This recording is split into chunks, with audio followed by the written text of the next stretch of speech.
नमस्कार, आज हम मौजूद हैं आजाद मैदान में, जहां महाराष्ट्र राज्य जूनी पेंशन कोर कमेटी शिक्षण संघर्ष संगठन द्वारा आंदोलन आयोजित किया है। तो आइए हम बात करते हैं इनसे आज के इस आंदोलन के बारे में। आंदोलन का मुख्य कारण क्या है? पुरानी पेंशन 1 नवंबर 2005 पूर्व के महाराष्ट्र में 26,000 शिक्षक शिक्षकेतर कर्मचारी हैं। उन्हें पुरानी पेंशन प्राप्त करने के लिए ये आंदोलन का आयोजन किया गया है। और इस आंदोलन की जूनी पेंशन कोर कमेटी और शिक्षण संघर्ष संगठन के राज्याध्यक्ष सन्माननीय संगीताताई शिंदे इनके नेतृत्व में किया जा रहा है। ऐसे कितने शिक्षक हैं जिनको है ना पेंशन नहीं मिली है? राज्य में करीबन 26,000 शिक्षक शिक्षकेतर कर्मचारी है जिन्हें पुरानी पेंशन से वंचित रखा गया है और उन्हें उसे प्राप्त करने के लिए ही ये आंदोलन यहाँ शुरू किया गया है। कुछ कर्मचारी यहाँ उनकी देहांत हुई है, कुछ रिटायर हुए हैं। उन्हें आज उनका जीवन चलाना ही मुश्किल हो गया है क्योंकि सरकार से उन्हें किसी भी प्रकार की पेंशन नहीं दी जा रही है और आज इनका जीना मुश्किल हो रहा है। इनमें बहुत सारे लोग हैं कि जिनका परिवार कैसे चलाया जाए, इस प्रकार उनके सामने बहुत समस्या खड़ी है। इसलिए महाराष्ट्र के 26,000 कर्मचारी अब यहाँ से आज से 4 दिन तक यहाँ आएंगे और इस आंदोलन में शामिल होंगे। और 5 से पहले कितने प्रतिशत तक पेंशन मिलता था? मैडम, एक्चुअली ये क्या है कंडीशन कि 2010 में इन्होंने पूर्व प्रभावी एक ऐसा जीआर निकाला है कि जो 2005 में जो स्कूलें 100% होंगी उन्हीं को पेंशन दी जाएगी।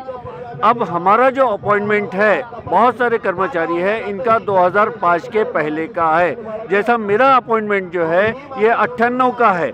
जब गवर्नमेंट के पास पैसा नहीं था, इस वजह से इन्होंने हमको अनुदान जो है ये टप्पो में दिया। 20 टक्के, 40 टक्के, 60 टक्के और 80 और 100, ऐसा 100% आने तक हमको 2007 का साल लग गया। अब ये जो नियम इन्होंने लगाया है 2010 को जीआर निकाले हैं, ये पूर्व प्रभावी है। अगर हमको ये मालूम रहता कि हमको पेंशन नहीं है तो हम ये सर्विस करते ही नहीं थे, क्योंकि 2005 के बाद के जो कर्मचारी है उनसे लिख के लिया गया है कि उनको पेंशन नहीं है। लेकिन हमको ऐसा कुछ भी ज्ञान नहीं था कि हमको पेंशन नहीं है। हमने यही वजह से नौकरी ज्वाइन की है कि हमको पेंशन मिलने वाली है।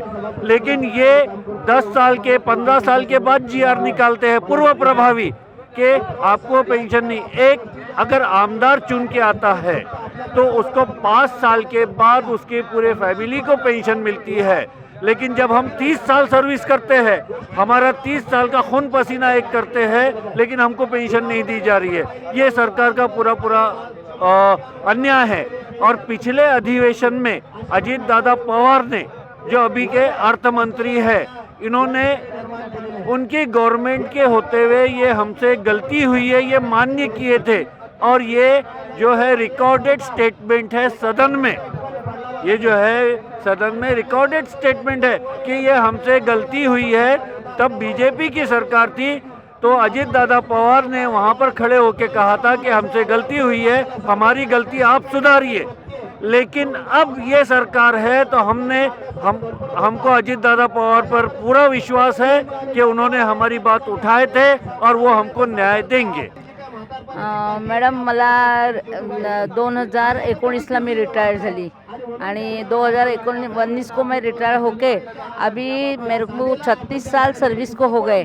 लेकिन 36 साल में 17 साल तो मैंने ऐसी फुकट ही सर्विस की और उसके बाद मेरे को 2009 को 80% अनुदान आया, 60% अनुदान आया और 10 को 80% आया और 11 को 100% आया। और तब मेरी सेवा पूरी आधी हो चुकी थी और मैंने सिर्फ गवर्नमेंट का 9 साल पगार उठाया। उसमें हमको जीपीएफ नहीं, डीसीपीएस नहीं, कुछ भी नहीं हमको। और मैं रिटायर हो गई तो मेरे को 70,000 पगार था और जैसा अप्रैल में मेरे को 70,000 मिले और मई में तो मेरे को तनख्वाह मिलने वाला ही नहीं था। तर पगार, पेंशन नहीं, पैसा नहीं कुछ मिला। तो अभी हमने क्या करना, कैसे ये करना? हमारी कोई मांग नहीं है और हमारी जो मांग है वो सही है क्योंकि हमारी अपॉइंटमेंट ही 98-99 की है। तब हम कैसा जिएंगे, हम कैसा क्या करेंगे?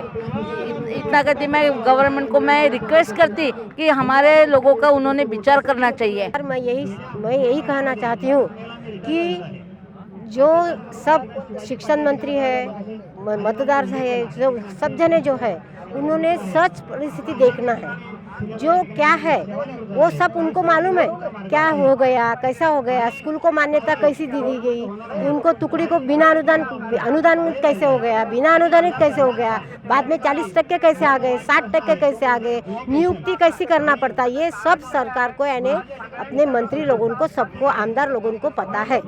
लेकिन हमारा जो है वो, हमारी जो ग्रांट जो है वो ग्रांट 2006 में आ गई। हम 100% पर रिक्त जगह पर ज्वाइन हो गए।